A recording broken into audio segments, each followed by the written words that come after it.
राधा की बात हो, कृष्ण का जिक्र ना हो, भला कैसे संभव हो सकता है।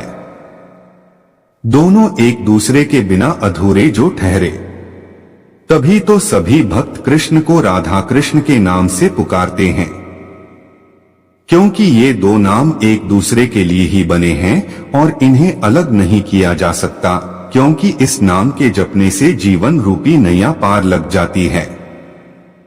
किसी भी मंदिर में चले जाइए, हमेशा श्री कृष्ण के साथ राधा की मूर्ति ही लगाई जाती हैं। अगर आप वृंदावन के भी किसी भी मंदिर में जाएंगे तो आपको कृष्ण के साथ राधा ही मिलेंगी। कृष्ण से राधा को और राधा से कृष्ण को कोई जुदा नहीं कर सकता। इनका रिश्ता ही इतना गहरा है।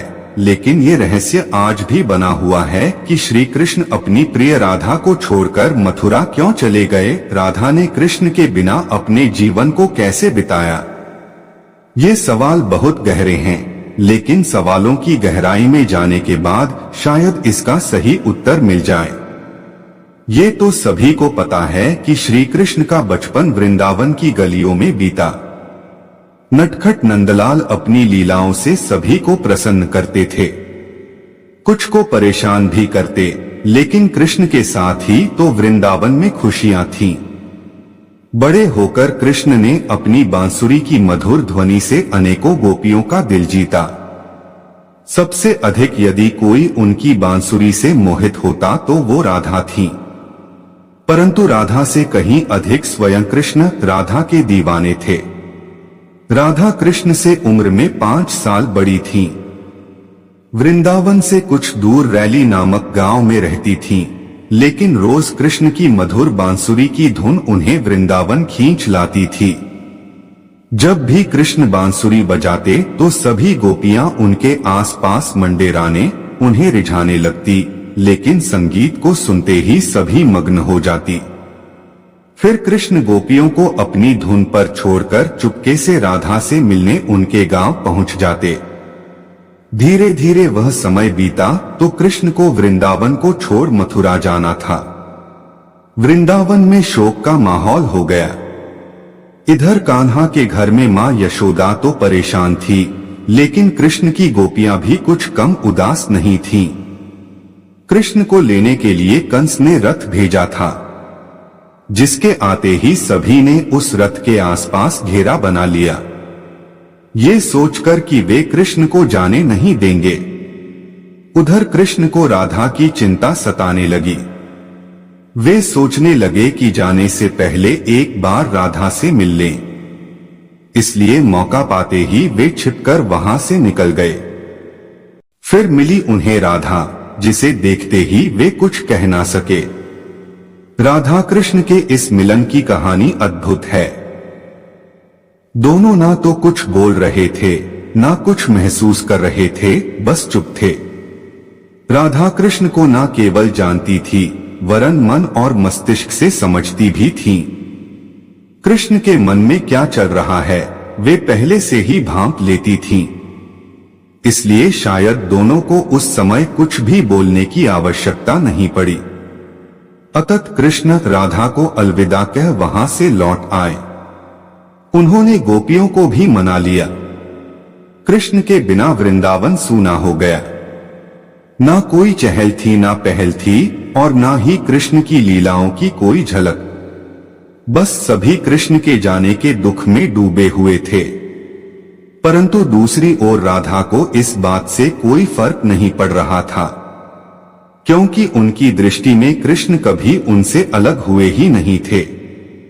शारीरिक रूप से जुदाई उनके लिए कोई महत्व नहीं रखती थी। यदि कुछ महत्वपूर्ण था तो राधा कृष्ण का भावनात्मक रूप से हमेशा जुड़े रहना। दिन बीते, साल बीत गए और समय आ गया था जब राधा काफी वृद्ध हो गई थी। फिर एक रात वे चुपके से घर से निकल गई। घूमते घूमते कृष्ण की द्वारिका नगरी में जा पहुंची।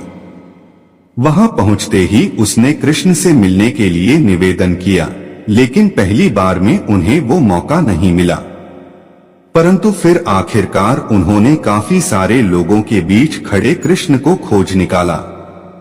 राधा को देखते ही कृष्ण के खुशी का ठिकाना नहीं रहा। लेकिन दोनों में कोई बात नहीं हुई, क्योंकि वह मानसिक संकेत अभी भी वही थे। उन्हें उस वक्त भी शब्दों की आवश्यकता नहीं थी। कहते हैं कृष्ण ने राधा के अनुरोध पर कृष्ण ने उन्हें महल में एक देविका के रूप में नियुक्त करा दिया। वे दिन भर महल में रहती, महल से संबंधित कार्यों को देखती। जब भी मौका मिलता दूर से ही कृष्ण के दर्शन कर लेती, लेकिन फिर भी ना जाने क्यों राधा में धीरे धीरे एक भय पैदा हो रहा था, जो बीतते समय के साथ बढ़ता जा रहा था। उन्हें फिर से कृष्ण से दूर हो जाने का डर सताता रहता। उनकी यह भावनाएं उन्हें कृष्ण के पास रहने न देती। साथ ही बढ़ती उम्र ने भी उन्हें कृष्ण से दूर चले जाने को मजबूर कर दिया। अंतत एक शाम वे महल से चुपके से निकल गई और ना जाने किस ओर चल पड़ी। वे नहीं जानती थीं कि वे कहां जा रही हैं। आगे मार्ग पर क्या मिलेगा, बस चलती जा रही थी। परंतु कृष्ण तो भगवान हैं, वे सब जानते थे। वे अपने अंतर्मन से जानते थे कि राधा कहां जा रही है। फिर वह समय आया जब राधा को कृष्ण की आवश्यकता पड़ी। वो अकेली थी और बस किसी भी तरह से कृष्ण को देखना चाहती थी। यह तमन्ना उत्पन्न होते ही कृष्ण उनके सामने आ गए। कृष्ण को अपने सामने देख राधा अति प्रसन्न हो गई। परंतु वह समय निकट था जब राधा अपने प्राण त्याग कर दुनिया को अलविदा कहना चाहती थी। कृष्ण ने राधा से कहा कि वे उनसे कुछ मांगे, लेकिन राधा ने मना कर दिया। कृष्ण ने फिर से कहा कि जीवन भर राधा ने कभी उनसे कुछ नहीं मांगा। इसलिए राधा ने एक ही मांग की कि वे आखिरी बार कृष्ण को बांसुरी बजाते देखना चाहती थी। कृष्ण ने बांसुरी ली और बेहद मधुर धुन में उसे बजाया। बांसुरी की धुन सुनते सुनते राधा ने अपने शरीर का त्याग कर दिया। उनके जाते ही कृष्ण ने अपनी बांसुरी तोड़ दी और कोसों दूर फेंक दी। तो इस तरह राधा कृष्ण से अलग हो गई। ये कहानी आपको कैसी लगी जरूर बताना, और अगर आप इस चैनल पर नए हो तो चैनल को सब्सक्राइब जरूर करें। जय श्री कृष्ण, जय श्री कृष्ण।